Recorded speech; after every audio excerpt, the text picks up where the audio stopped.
não tenho choro. Olá, Ialodês! Estamos aqui em mais uma edição do programa Ialodês em Pauta, um espaço de compartilhamento de conhecimentos, de aprendizado. Aqui nesse espaço é onde a roda gira, nós falamos sobre o direito, sobre o universo feminino, sobre o universo masculino, sobre questões que envolvem a sociedade para trazer informação de qualidade. Lembrando que este programa é proposto pela Rede de Advogadas Negras Ialodês. E hoje nós estamos aqui com a presença da ilustríssima doutora Vera Lorena, que é membro das Ialodês também e que vai trazer um pouco da sua história, compartilhar conosco o seu legado, a sua história. Vamos falar sobre cultura, vamos falar sobre também direito do trabalho previdenciário, direito de família. E doutora Vera Lorena, seja bem-vinda ao nosso programa. Quero dizer que é uma satisfação imensa para a gente tê-la como participante hoje. É Vera, que é a nossa, inclusive, coordenadora de cultura da Rede Ialodês, está aqui para compartilhar esse momento com a gente. Olá, pessoal. Meu nome é Vera Lorena Freitas, eu sou advogada na área do direito do consumidor, de família e trabalhista, faço membro da direção cultural das Ialodês e sou presidente da Associação Afroterra Magia, que é uma associação que traz para acabar com os paradigmas da intolerância religiosa dentro das comunidades periféricas de Salvador, com diversas atividades sociais e culturais. Maravilha, que potência, que massa para a gente ter a presença de doutora Vera aqui hoje. Mas, doutora, conte para a gente, como é que começou essa sua trajetória na advocacia? Como é que você resolveu se tornar advogada? Eu já sei que você queria ser delegada. Tem poste de delegada ela? Tem. Eu queria se tornar delegada e tal. Como é que começou isso? Conta para a gente um pouco da sua trajetória. Foi um chamado, né? A advocacia foi um chamado, porque realmente eu pretendia. Sempre galguei ser da área militar, fiz vários concursos para a Polícia Militar, para ser prefeita, para ser investigadora. E aí eu vi no direito a possibilidade de me tornar delegada de polícia. E dentro do direito eu vi outras possibilidades de trabalhar para o social. E o direito do trabalho foi que me chamou, né, para poder estar defendendo os hipossuficientes, né, defendendo o direito dos menos favorecidos. Ah, maravilha. E tem uma questão aí também que é da cultura, né? Que você veio desde muito nova com essa questão cultural. Como é que nasce essa paixão pela cultura? Conta pra gente um pouco da sua trajetória nesse caminho de cultura. A paixão cultural nasceu na oportunidade de cantar no coral performático da Pracatum. Aos 16 anos, eu estudei na Escola Pracatum de Carlinhos Brau, no qual eu fazia o curso de musicista, tocava percussão, tocava flauta e fazia parte do coral. E é onde eu me identifiquei, né, como um artista, participando de eventos em teatros, fazendo shows com os corais, mas infelizmente não deu para seguir a carreira artística. Ah, entendi, perfeito. Mas ainda assim você consegue fazer uma ligação hoje com a questão da cultura, com a questão do direito, de trazer esse histórico seu todo e fazer bater essa vitamina toda aí, juntar? Assim, fazer uma mistura do direito com a cultura, porque hoje a gente sabe que todos nós temos direito à cultura, né? Então, a forma de você trazer a cultura para as comunidades, através do samba, hoje a gente tem a cultura afro-brasileira, que está em evidência através do samba nas comunidades, os sambas de terreiros que estão saindo dos terreiros para as comunidades, para os palcos, para os trios, para os blocos, não é uma coisa que fica só ali no terreiro, é uma coisa que ampliou. Então, a cultura hoje é uma amplitude, né? E podemos levar hoje até para as escolas. Maravilha, perfeito. É fazer essa ligação entre o direito, a aplicação da lei e a nossa vontade também, né? Porque eu acredito que você talvez seja uma grande artista que começou lá atrás. Assim, e a importância também desses movimentos, porque você trouxe que veio da Pracatum, né, desde os 15 anos de idade e tal. Então, é trazer também essa importância desses movimentos sociais que acabam trazendo, despertando na gente o interesse pela arte e pela cultura, né? Então, como é que hoje você vê essa questão do investimento na cultura, as dificuldades que os grupos culturais, principalmente os grupos afro-brasileiros, né? Os grupos que saem de terreiro, os grupos de samba e tal, então enfrentam muitas dificuldades hoje. Como é que você vê essa dificuldade hoje? O que é que você acha que seria que poderíamos trazer como solução mesmo para que os nossos grupos culturais pudessem ter um acesso maior a recursos, a espaço, a amplitude, a divulgação?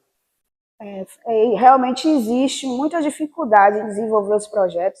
Inclusive, a minha associação Afroterra, a gente desenvolve algumas atividades e paralisei em virtude da falta de recursos, porque a gente não consegue patrocínio, não tem uma ajuda do governo, entendeu? E tem, assim, as bandas periféricas que precisam se destacar no mercado de trabalho como artista, então não existe um investimento do governo, não existe um patrocínio, então isso dificulta realmente com que as pessoas venham divulgar o seu trabalho.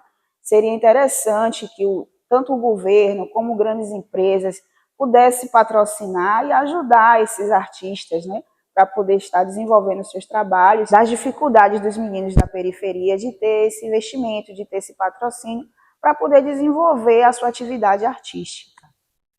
Maravilha, perfeito. E assim, quais são as ações dentro da sua experiência com essa área da cultura? Eu sei que você já apoia, né? Faz projetos, escreve. Quais foram os projetos assim que você tem assim na memória, que foram emblemáticos, das ações que você tem feito de apoio a esses grupos culturais? Tivemos a Associação Afroterra Magia, ela elaborou a primeira ação social em terreiro de candomblé, na Fonte do Capim, na qual desenvolvemos atividades com nutricionista, cabeleireira, percussionista, para poder agregar os valores das pessoas adeptas do candomblé para aquela comunidade, para desmistificar a intolerância religiosa, para que essas pessoas acreditem que as pessoas adeptas do candomblé podem proporcionar boas ações para as comunidades ao seu redor. Então, tivemos a primeira ação social, fizemos a segunda ação social. Além dessas ações sociais, nós fazemos doações de alimentos, né? Fazemos bazares para poder arrecadar fundos financeiros para ajudar certas famílias, cestas básicas. Então, assim, o projeto, inclusive, está até parado em virtude justamente de patrocínio e investimento. Mas existe ainda os sambas de terreiro, existe samba de Exu, festa de Marujo, que a gente está sempre fazendo para poder estar resgatando a cultura afro-brasileira. Maravilha, maravilha. E nesse caso do combate à intolerância religiosa, eu sei que tem a Associação Terra Magia que trabalha também nessa perspectiva do combate à intolerância religiosa, que é uma ação muito importante. Mas assim, quais são os relatos que você já ouviu? Como é que acontece também esse combate? De que maneira a associação hoje vem combatendo essas ações de intolerância? A gente combate com as ações sociais, né, com os eventos, proporcionando um serviço gratuito para as comunidades, para eles compreender que o povo do candomblé, os adeptos do candomblé, são pessoas que também podem promover algo de bom para aquela comunidade. E assim, já aconteceu das pessoas não querer participar por saber que era de pessoas do candomblé, né? Então a gente mostrando que ali ia ter uma assessoria jurídica, que ali ia ter uma maquiagem, que ali ia ter um corte de cabelo, que ali ia ter um médico, um nutricionista. Então eles começaram a se sentir interessados pelos serviços. E em cima desses serviços nós manifestamos a nossa religião através das boas ações, para que através daqueles serviços eles percebam as nossas boas ações como pessoa de candomblé. Maravilha, o povo de Candomblé sofre muito, né? As pessoas de religiões de matriz africana com essa questão do preconceito, da discriminação, principalmente por algumas igrejas evangélicas, né? Algumas pessoas que não conseguem entender de fato o que é a nossa crença, de que nós precisamos respeitar, né?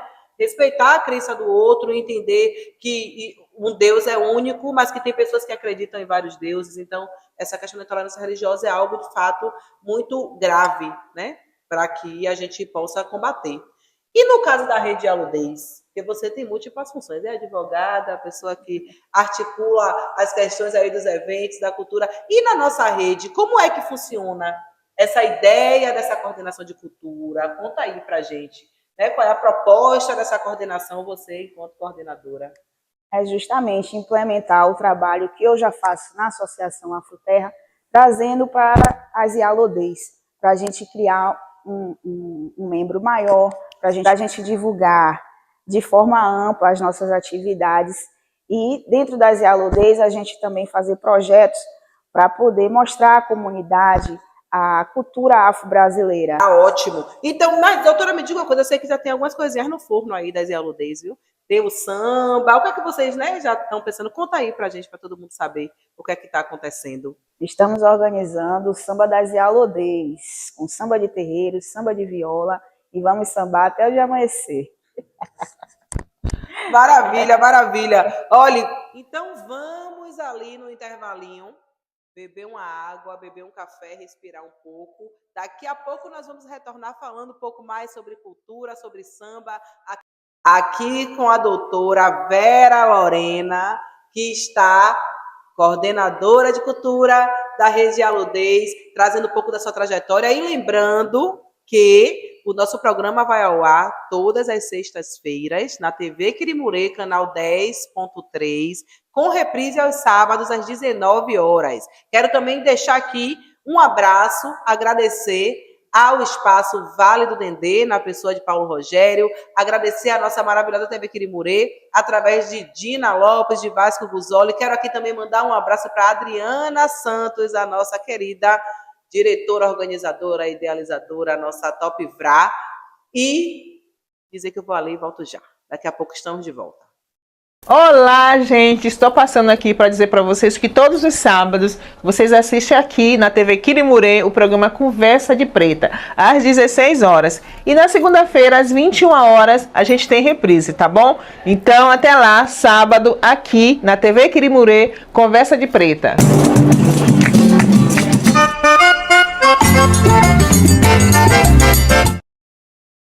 Estamos de volta com mais uma edição, com mais um bloco do Yaludez em Pauta. Hoje aqui com a doutora Vera Lorena, nossa coordenadora de cultura da Rede Yaludez, que está aqui trazendo um pouco da sua trajetória profissional e pessoal, compartilhando as suas experiências no mundo da cultura. E vamos lá, porque ainda tem muita água para rolar debaixo dessa ponte, hein? Doutora, fale para a gente assim, eu sei que você precisou abrir mão da sua carreira artística para sobreviver, né? E que essa é a realidade de muitos artistas, de muitas pessoas que querem seguir essa carreira, que querem e que acreditam na arte, na transformação. Então, qual é a mensagem assim, de resiliência que você traz para a gente diante dessa sua experiência de ter, né? De mudar de carreira, de desistir talvez até de um sonho, porque quantas pessoas desistem dos seus sonhos em busca da sobrevivência.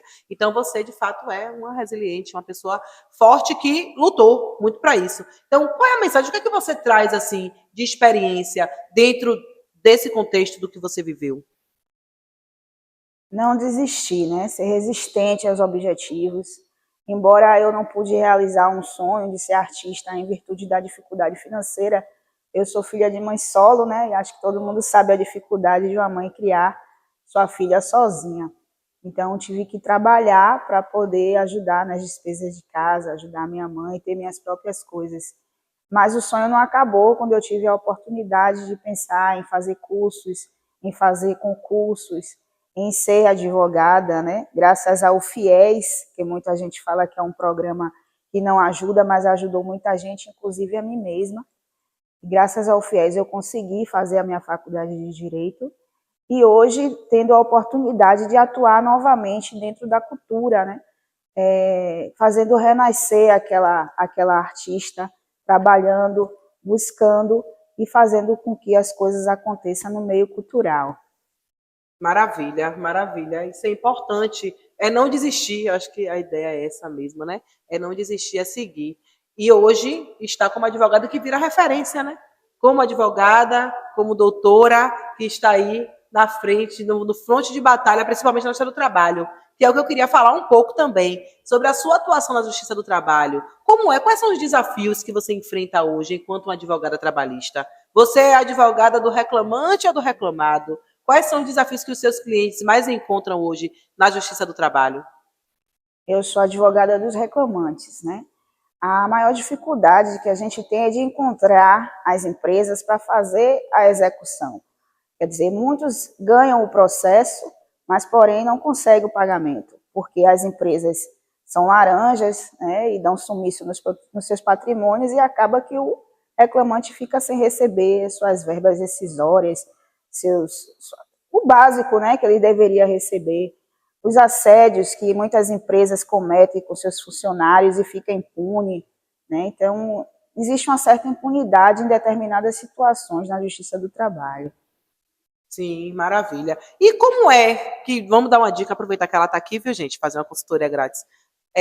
Como é que funciona? A pessoa trabalhou numa empresa, a empresa hoje não existe mais, mas essa empresa não contribuiu com os impostos que deveriam pagar, do FGTS, enfim, as questões aí que surgem, e a empresa faliu. Como é que esse trabalhador deve reaver esse seu direito, ir em busca desse seu direito? Como é que acha? Me apertou. É recorrer à Justiça Trabalhista, né, fazer uma busca em todo o CNPJ, nos sócios, fazer uma busca em toda a situação do CNPJ da empresa e dos seus sócios, para ver se consegue encontrar alguma coisa, né? Olhe, tá certo, não, mas é isso mesmo, fazer essa busca. Mas isso tudo com um advogado trabalhista, né? Exatamente. Tem que buscar um advogado que tem lá o conhecimento técnico. E na área do consumidor, quais são os desafios hoje assim que você encontra na área do consumidor e na área de família? Na área de consumidor existe muita abusividade de juros, né? Então, a gente tem que entrar para recorrer, para reduzir esses juros de banco, de cartão de crédito, às vezes a negativação indevida do nome, né? Que muitas pessoas pagam suas contas em dias, mas quando chega para verificar, está no SPC Serasa, né? Então, contrata um advogado para poder ver o que é que aconteceu, porque o nome está negativado e retirar. E na área de família existe muito divórcio, muita pensão alimentícia, os pais somem, não querem pagar as pensões das crianças. É uma situação complicada, mas que nada que um bom advogado possa resolver. Perfeito. E no caso da advocacia, de modo geral? Porque, assim, ser advogada negra não é algo fácil, né? Nós sabemos disso. Todas as entrevistadas que passaram por aqui trazem essas questões das dificuldades que é. A advocacia é uma profissão solitária, né? A gente passa por diversos desafios. E aí eu queria que você trouxesse para a gente qual foi o maior desafio até hoje que você já enfrentou enquanto uma mulher negra advogada? O maior desafio que eu enfrentei como advogada foi me tornar autônoma, né? E principalmente você trabalhar independente de empresas, para você adquirir confiança em clientes que você não está nos grandes escritórios, é complicado. Então, você tem que se dedicar, demonstrar sua competência e capacidade para poder conquistar aquele cliente e fidelizar para você. Porque é muito complicado você concorrer com grandes empresas, concorrer com advogados brancos, né? Que nós não somos herdeiros, então a gente tem que lutar bastante para conseguir algo nesse universo da advocacia. Maravilha, perfeito. E qual é, assim, a mensagem que você deixaria para mulheres, para jovens que querem seguir o caminho da advocacia e que querem também seguir o caminho da cultura, né?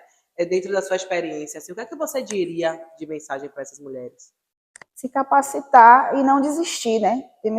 Temos que ser resistentes a qualquer dificuldade. Eu sei que é muito complicado porque a gente tem a nossa vida pessoal e às vezes influencia muito, mas no momento oportuno eu acho que surge a oportunidade para todos.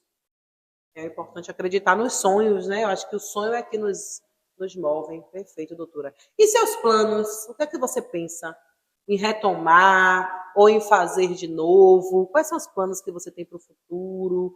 Qual é que está vindo aí de novidade aí dessa cabeça maravilhosa? O que é que você tem pensado? Conta aí pra gente. Bom, eu continuo estudando para ser delegada, né? E fazendo os trabalhos dentro da cultura, junto com as Ialodês, junto com a Afroterra Magia, mas o sonho de ser delegada ainda está vivo dentro de mim. E vai conseguir, nós teremos uma Ialodê delegada. Pois é, doutora. E nesse caso, pensando no coletivo, como é para você estar hoje participando de um coletivo como as Ialodês, atuante, né, participando da diretoria, da coordenação de cultura? Qual a importância, como é que você enxerga hoje, enquanto mulher negra e advogada, estar fazendo parte de uma rede como as Ialodês? O meu encontro com as Ialodês foi um resgate, porque eu me encontrava em um momento realmente que eu não achava que eu era capaz de fazer mais nada. E nesse grupo de mulheres potencializada, que potencia outras mulheres, que segura a mão quando a gente precisa, foi onde eu me reencontrei com as Yalodês. Eu me vi nas Yalodês. A menina da Fazenda Grande, que se tornou conselheira da OAB, a menina da Baixa de Quintas, que hoje é uma potência dentro das Yalodês, não só nas Yalodês, como na própria vida profissional. Então, as Yalodês foi um resgate na minha profissionalismo, dizendo que eu sou capaz de prosseguir e continuar com os meus sonhos, porque eu vou realizá-los. Eu fico emocionada, viu? Eu choro por tudo, viu? Eu sou chorona, eu fico emocionada de saber, porque o trabalho é tão difícil, né? Tanta coisa que a gente tem que dar conta e saber que de algum modo nós estamos atingindo, mobilizando de alguma forma outras mulheres, porque é perceber também que aquela lógica de que quando uma mulher negra se movimenta, toda a sociedade se movimenta. Imagine uma rede com quase 200 mulheres, né? Então, assim, é muito gratificante para a gente. Eu quero agradecer imensamente, assim, a sua participação, o seu empenho, a sua dedicação conosco. Dizer que é um orgulho para a gente ter você conosco, compartilhando dessa luta, porque não é fácil e ninguém nunca disse que seria fácil. Mas eu acho que é esse exercício mesmo, da gente se unir, da gente se fortalecer. O movimento é esse, eu acho que o caminho é esse. Vamos corrigindo as falhas ali, tentando, mas o movimento é esse, é isso mesmo. Vou te dar um abraço, daqui a pouco vou te dar um abraço. Mas é isso, doutora. Eu quero agradecer imensamente a sua participação aqui no programa. Quero que você deixe uma mensagem, se você conseguir, está emocionada. Ela tá emocionada. Eu também estou. Deixar uma mensagem mesmo, né, de incentivo para as mulheres, fazer suas considerações finais e tal. Para a gente encerrar, senão a gente vai fazer um rio de lágrimas aqui no programa hoje. Vocês viram que a nossa diretora Top Vrá fez uma pausa, nós fizemos uma pausa, mas retomamos para poder ouvir um pouco do que doutora Vera, tem para trazer para a gente, né, doutora?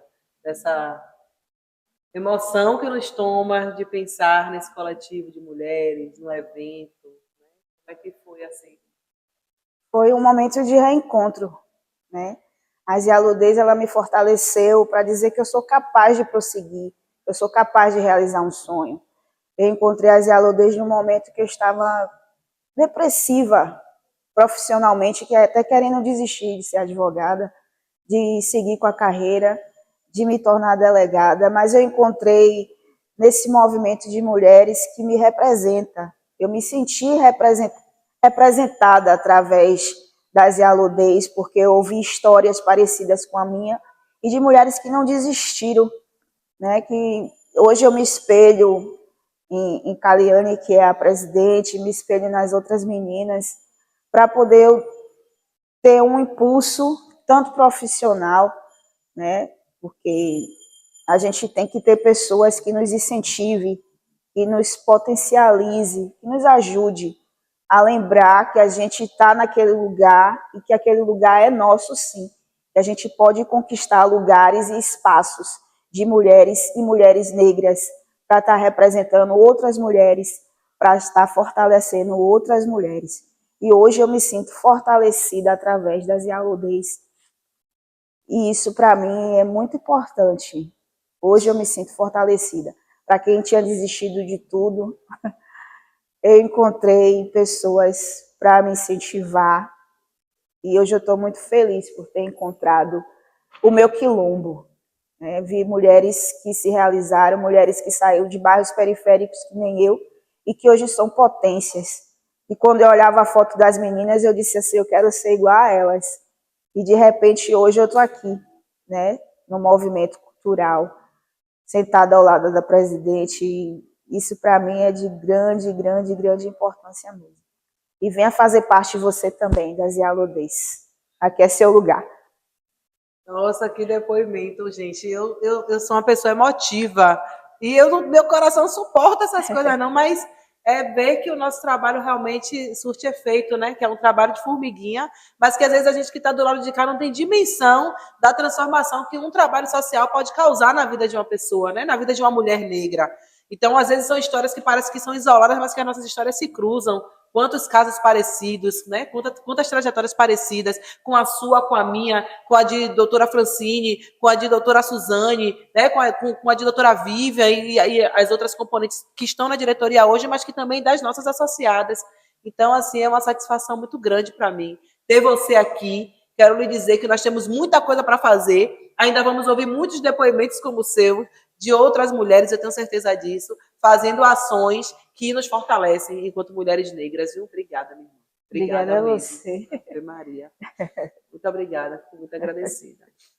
Mas é isso, gente. Então, para finalizar, né, o nosso programa de hoje, acho que a mensagem foi dada, né? O recado foi passado. A presença de Vera nesse programa hoje foi assim importantíssima para a gente. Eu acho que para você que está aí do outro lado também assistindo, para poder perceber a importância da união de mulheres negras, do quanto que a nossa união pode transformar vidas, né? E então eu quero finalizar, né, o nosso programa, já indo para o final. Eu sei que você vai ficar com saudade, mas lembre-se que tem reprise sábado às 19 horas, e que tem também o nosso programa às sextas-feiras, às 17 horas, na TV Quirimuri, a TV que você se vê.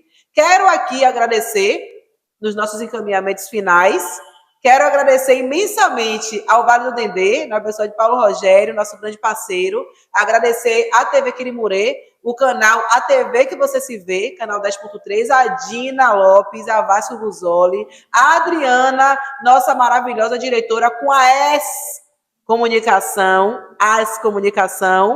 contrate aí a comunicação de doutora Adriana, ou de doutora, já é quase doutora também, que ela também está na rede, ela também é um Yalodê, de Adriana Santos, para poder fazer aí a sua comunicação. É isso, gente, eu vejo vocês no próximo encontro, no nosso próximo programa, na próxima semana. E Alodez em Pauta, aqui, onde a roda gira, onde as trocas acontecem, onde a informação de qualidade chega. Um abraço. Rainha africana, Brasil, Castro-Americana.